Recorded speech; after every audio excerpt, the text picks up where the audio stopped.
Assalamualaikum warahmatullahi wabarakatuh. Perkenalkan, nama saya Korina Saadah, mahasiswi Fakultas Psikologi Universitas Islam Negeri Maulana Malik Ibrahim Malang. Dalam video ini saya akan memaparkan sedikit mengenai salah satu jenis gangguan mental, yaitu Obsessive Compulsive Disorder atau yang biasa disingkat dengan OCD. Sebelumnya, gangguan mental sendiri merupakan suatu kondisi di mana individu mengalami kesulitan dalam menyelesaikan dirinya sendiri dengan kondisi sekitarnya dan ketidakmampuannya dalam menyelesaikan sebuah masalah. Pada umumnya, gangguan mental ini sering dikaitkan dengan 3 hal. Yang pertama, dengan kondisi emosional seseorang. Yang kedua, dengan kesejahteraan sosial. Dan yang ketiga, dengan aspek psikologis seseorang. Obsessive Compulsive Disorder atau yang biasanya dikenal dengan singkatan OCD merupakan gangguan mental yang menyebabkan penderitanya merasa harus melakukan suatu tindakan secara berulang-ulang. Bila tidak dilakukan, penderita tersebut akan diliputi kecemasan maupun ketakutan. Apa penyebab dari OCD ini? Meskipun tidak ada bukti konklusif dari akar penyebab OCD, peneliti pada berbagai pasien yang menderita OCD telah mencatat 2 temuan menarik. Yang pertama, OCD muncul karena gangguan otak. OCD bisa menjadi hasil dari komunikasi bermasalah antara bagian depan otak dan struktur yang lebih dalam. Ini adalah hasil dari ketidakseimbangan serotonin, yaitu zat kimia yang bertanggung jawab untuk mentransfer pesan dari neuron ke neuron. Terlihat bahwa OCD seseorang menjadi normal ketika obat untuk menyeimbangkan kadar serotonin diberikan. Yang kedua, yaitu OCD dapat juga karena faktor turunan. Gen sendiri merupakan akar penyebab berbagai kondisi yang sudah ada sebelumnya yang mengakibatkan kesehatan yang buruk atau penyakit yang akhirnya menunjukkan gejala di dalam tubuh. Sementara itu, OCD adalah penyakit mental yang lebih berpusat pada perilaku. Orang-orang yang memiliki gangguan tersebut ditemukan berasal dari garis panjang anggota keluarga yang menunjukkan gejala serupa.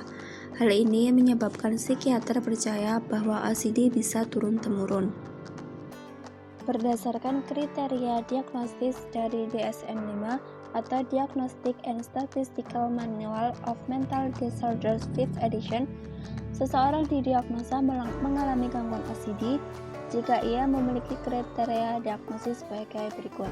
Yang pertama, pikiran, dorongan, atau gambaran yang berulang dan terus-menerus yang dialami pada satu waktu selama gangguan yang sifatnya mengganggu dan tidak diinginkan, dan bagi kebanyakan individu menyebabkan kecemasan atau bahkan tekanan yang nyata.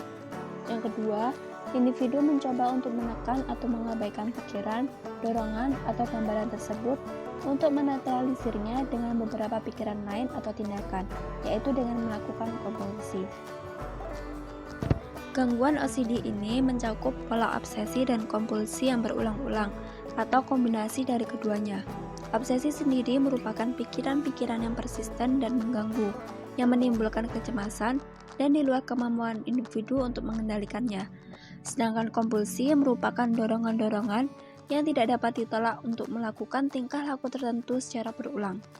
Kompulsi ini dilakukan untuk membuat individu merasa lebih aman. Kompulsi ini akhirnya menjadi ritualistik dan berulang untuk mengurangi stres.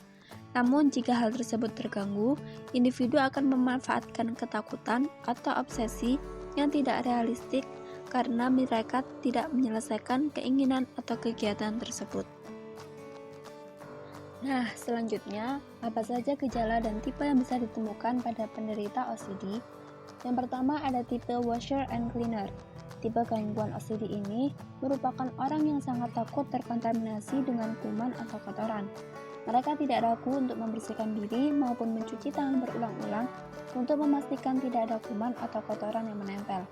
Bahkan, mereka tidak segan untuk membersihkan rumah dan apapun yang mereka takuti kotor, demi memenuhi keinginan kompulsifnya agar terhindar dari kuman atau kotoran yang mereka hindari. Pengidap OCD tipe ini berpikir bahwa kuman atau kotoran yang menempel membuat ia sakit atau bahkan meninggal. Gejala seperti ini akan terus terjadi karena adanya dorongan kuat dalam pikiran penderita. Tipe yang kedua yaitu tipe Jagers. Seseorang dengan tipe gangguan ini terobsesi untuk selalu memeriksa.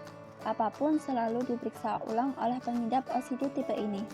Penderita OCD akan melakukan pengecekan berulang kali kepada hal, benda, atau barang yang berbahaya. Contoh yang paling umum seperti mengecek kunci pintu rumah, memastikan kompor atau lampu dengan melakukan pengecekan berkali-kali. Biasanya, alasan tipe checkers ini adalah ketakutan bahaya yang mengintai ketika mereka tidak memastikan semuanya dalam kondisi yang seperti dipikirkannya. Bila terjadi hal yang tidak diinginkan, tipe checkers ini akan membuat dirinya bersalah dan patut disalahkan. Yang ketiga yaitu symmetry and orderliness. Tipe gangguan OCD ini hampir sama dengan orang perfeksionis. Pengidap OCD dengan tipe ini fokus mengatur segala sesuatu sesuai dengan tempatnya atau secara berurutan rapi, simetris, dan sejajar. Contohnya, Anda tidak akan suka jika barang yang telah Anda rapikan disentuh dan diubah posisinya oleh orang lain. Jika ada yang berubah atau dipindahkan oleh orang lain, pengidap tipe ini merasa tertekan dan depresi. Perilaku ini akan selalu menuntut Anda untuk menghasilkan pikiran yang sama dan berulang. Yang keempat yaitu hoarders. Pengidap OCD tipe ini merasa tidak sanggup untuk membuang barang yang terpakai atau barang bekas seperti tiket nonton atau bungkus permen karena ia merasa senang untuk mengumpulkan barang-barang tersebut. Penderita tipe ini berpikiran bahwa barang itu penting dan akan berguna baginya di kemudian hari. Biasanya, perilaku kompulsif tersebut membuat pengidap merasa lega untuk sementara dan perilaku tersebut akan menjadi berulang dan terus-menerus. Tipe yang terakhir yaitu obsessionals. Orang dengan tipe gangguan OCD ini akan selalu merasa bersalah di setiap kejadian buruk yang menimpanya. Mereka memiliki pemikiran yang obsesif dan intrusif. Bahkan terkadang mereka mengatakan dirinya membawa kemalangan ataupun keburukan.